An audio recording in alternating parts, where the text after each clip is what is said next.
Bidada anaitwa Rusi, ni mwanafunzi kwenye shule. Kawafuata hao walinzi na kuambia kwamba kuna wenzao wameuawa, yeye ndo amefanikiwa kutoroka.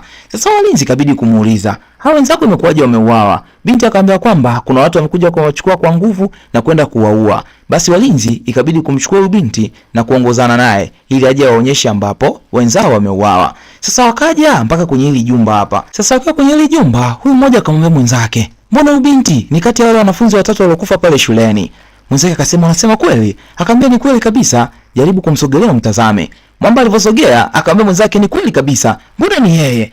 Sasa ile amegeuka hivi kurudisha shingo upande wa pili hivi, yule binti katoweka na mwenzake katoweka. Hii kitu limshtua sana, ikabidi kutoa bastola pale ili kujihami. Sasa akiwa anaogopa, maana kabaki peke yake, hajui mwenzake kaenda wapi, hajui yule binti kaenda wapi. Mara ghafla ukatokea kama moshi fulani hivi, Mwamba ikabidi kupiga risasi. Sasa alipopiga risasi tu akatokea mwenzake, na alipotokea tayari kasha dedi. Mwamba alipomsogelea pale akagundua mwenzake ndio hivyo tena, Mungu kashampenda zaidi. Mwamba aliogopa sana. Mara ghafla kuna kitu kikambana pale dirishani, na kilivyombana kikammaliza pia huyo mlinzi. Unajua ni nini kilitokea? Fuatilia mwanzo mpaka mwisho ujue ni nini kilichotokea ndani ya mzigo. Lakini kabla tuendelea, usisahau kusubscribe, kulike, kucomment pamoja na kushare. Kisha bofya alama kengele ili uwe wa kwanza pata mitiririko ya kazi zote kali tunazoziachia kila siku. Na wakubali sana zaidi ya sana. Endeleeni kutufuatilia, muendelee kuenjoy siku hadi siku. Twende tukaenjoy na simulizi kali kweli kweli. Movie inaanza, tunakutana na Mwamba anaitwa Alexi. Sasa mchizi bana huwa anavunga kwamba ni mwimbaji mkubwa sana. Leo amekuja na washikaji zake hapa kwa ajili ya kuonana na piskali yake. Sasa wakiwa hapa akawapanga washikaji na kumwambia mmoja kwamba yeye atakuwa ndani ya gari, alafu Alex atakuwa hapa nje na kuvunga kwamba yeye ndo anaimba, lakini mchizi aliye ndani ya gari inabidi awe anaimba kwa sababu Mwamba aliyeko ndani ya gari ni mwimbaji na ana sauti nzuri sana. Sasa Alexi anataka aigize ili aonekane yeye ndo anaimba. Bebi wake ile amkubali sana. Basi Mwamba akamwambia kuna shida, akazama ndani ya ndinga. Haikuchukua time sana, bibi wake ndio huyo hapa akawa anatoka. Akamwambia, babe, leo umekuja na mpiga gita? Mwamba akamwambia, yes babe, kuna nyimbo fulani hivi nimeandika kwa ajili yako, nataka nikuimbie. Basi Mwamba akajisogeza karibu na dirisha la gari hapa, kisha akamwambia huyo mchizi anayepiga gita aanze kuchalaza pale gita. Mwamba akaanza kulichalaza gita pale. Alexi ikabidi kutoa ishara fulani hivi ili huyo ndani ya ndinga aanze kuimba. After hapo nini? Huyo ndani ya ndinga akaanza kuimba. Mchizi akawa anavunga kwamba yeye ndo anaimba, kumbe sauti nzuri inatokea ndani ya gari. Sasa mchizi sikiliza anavyoimba. Nakupenda we, nakutaka we, kwako sijiwezi, oh my love, mpenzi wangu, roho yangu we. Sasa bidada ikabidi kumpigia makofi. I say babe, unaimba vizuri sana, leo umenikonga sana nyoyo. Mchizi akamkumbatia pale kwa upendo. Sasa Mwamba alipofeli, si akawa amestop kuimba, akawa anapokea sifa kwa bibi wake. Huyo ndani ya ndinga akaendelea kuimba pale. Sasa binti akashangaa, mbona bibi anaongea na kuna sauti nyingine nasikika inaendelea kuimba? Ina maana bibi sio wewe unaimba au? Binti ndo kushtuka pale, akaenda kufungua mlango wa gari, akamkuta mchizi yuko zake bize anaimba kwa maravidavi. Bidada akamshusha na kumuuliza mshikaji, hivi kati yako wewe na huyo alikuwa anaimba ni nani? Mwamba akamwambia, mimi ni mwimbaji mzuri bana, na pia huyo alikuwa anaimba, lakini mimi ndo nilikuwa nakuimbia mwanzo. Bidada akamwambia, basi sawa, kama ni wewe ndo ulikuwa unaniimbia, naomba uimbe.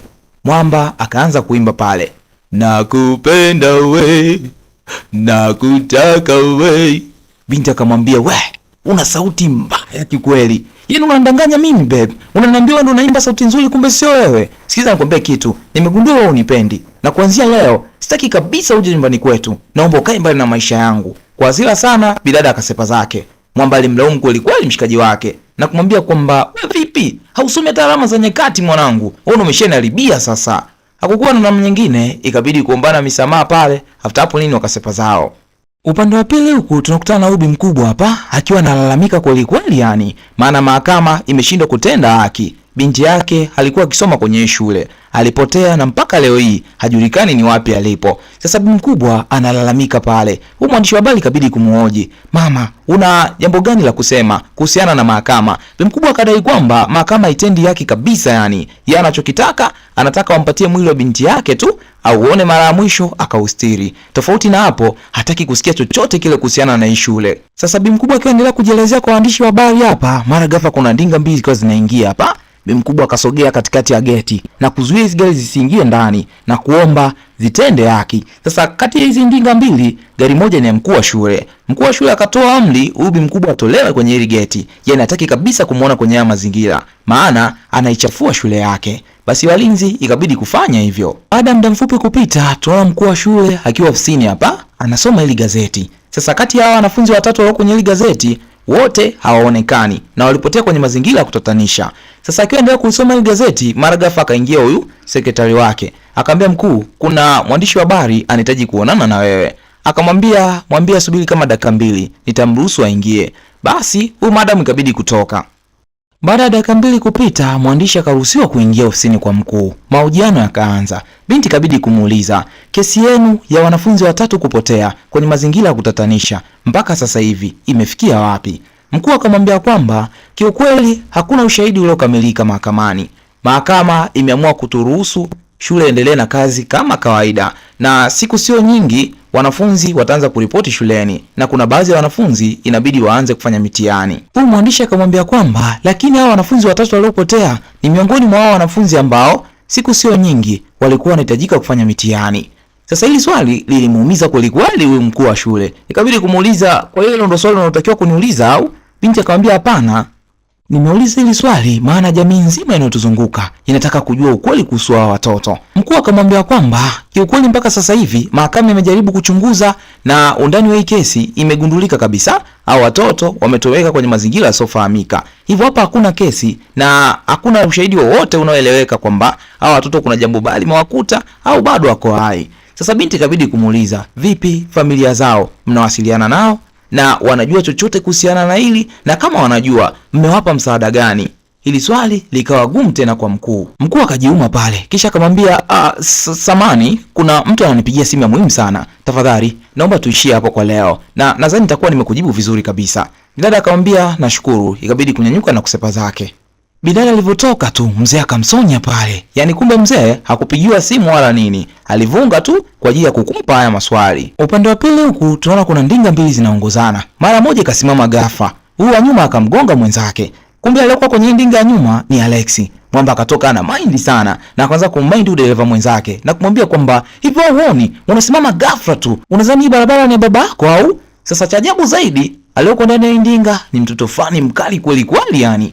Mchiza alivyomtazama hivi akajikuta ameganda kwanza. Binti ikabidi kuomba radhi pale na kuombea mshikaji kwamba naomba unisamee, gari yangu imepata hitilafu ghafla. Mwamba kutokana kwamba ni mtoto mzuri akashusha vibe. Usijali. Pole sana. Gari imekuwa na changamoto Pole sana. Unajua hizo gari huwa zina changamoto za mara kwa mara. Binti akamwambia naomba unisamee sana. Sikupanga kukusababishia ajali. Na nimempigia fundi wangu. Yuko njiani anakuja. Nitarekebisha tu gari yako. Mwamba akamwambia usijali, vitu vya kawaida hivi. Vitu vya kawaida sana. Bidada akamwambia kwamba kiukweli nilikuwa na haraka sana na nilikuwa nawahi kwenda kwenye interview ya walimu. Na mpaka sasa hivi nimechelewa. Mwamba akamwambia interview ya walimu? Kwa nini sasa wewe mwalimu? Binti akamwambia why unaniuliza hivyo? Kisha akasema kwa jinsi nilivyokuona sikutegemea kabisa kwamba ungeweza kufanya kazi kama hiyo ya walimu. Bidada akamwambia kwa nini? Maana mimi ni mwalimu ndio, na baba yangu alikuwa mwalimu na alipenda sana niwe mwalimu. Hivyo nilifuata kile ambacho baba yangu alinielekeza. Na vyote nimefanya sababu baba yangu ananipenda sana. Stories zikiwa zinaendelea pale, mara fundi garage akafika. Akaanza kulikagua ile gari. Akamwambia binti kwamba gari yako ina tatizo kubwa sana. Hivyo inabidi ivutwe ipelekwe garage kwa uangalizi mkubwa. Binti halipagawa sana. Akamwambia sasa kama gari yangu ina tatizo, nitafanyaje? Natakiwa kuwahi kwenye interview. Mwamba akamwambia usijali, naweza nikakupa lifti nikakuwaisha kazini kwako. Bidada akashukuru sana. Fasta akachukua vitu vyake, akaingia kwenye ndinga mchizi, safari ikaanza. Sasa upande wa pili huku, Ubi mkubwa amegoma kubanduka kabisa kwenye hili geti. Anapambana mpaka hakikishe anaipata haki ya binti yake. Sasa akiwa hapa, magafa kuna ndinga ikatimba hapa. Ilipofika tu karibu yake, kuna njemba zikashuka, wakamteka Ubi mkubwa, wakamuingiza kwenye gari, wakasepa naye. Baada ya sekunde chache kupita, Mjomba pamoja na bidada nao ndo wakawa wanafika hapa. Basi binti ikabidi kumshukuru pale mshikaji kwa msaada aliompatia. Sasa Mwamba ikabidi kumuuliza, ina maana unakuja kufanya interview kwenye hii shule? Bidada akamwambia, yes, nakuja kufanya interview kwenye hii shule. Mshikaji akamwambia, lakini hii shule ina tuhuma za wanafunzi kupotea na hawajulikani mpaka leo na wamekiki sana mtandaoni. Binti akamwambia, hii ni shule maarufu sana na inasifika kwa ufundishaji mzuri zaidi. Lakini pia kesi ilipelekwa mahakamani na ilionekana wazi hii shule haina hatia yote ile. Hivyo imefunguliwa, inaendelea na majukumu yake kama kawaida. Hivyo kama ulikuwa na wasiwasi nayo, usiwe na shaka nayo tena. Mchiza akamwambia basi sawa, hakuna shida. Nilikuwa naomba unisaidie namba yako ya simu. Binti akamwambia, sikiza nikwambie kitu kaka. Ndio mara ya kwanza nimekutana na wewe na huwa sina utaratibu wa kugawa namba yangu kwa watoto wa kiume. Hivyo naomba unisamee. Nashukuru lakini namba yangu sitakupatia. Binti huyo akasepa zake. Hiki kitu limuuma sana mshikaji. Akiwa amerudi kwenye ndinga hapa, akashangaa kukutana na simu ya binti ameisahau pale, ikabidi kuichukua. Sasa alivyoshuka hapa nje ile mpelekee, akatazama hivi juu, kuna wingu fulani hivi leleweki. Yaani wingu lilikuwa kama lazunguka zunguka fulani hivi. Mchiza akashangaa.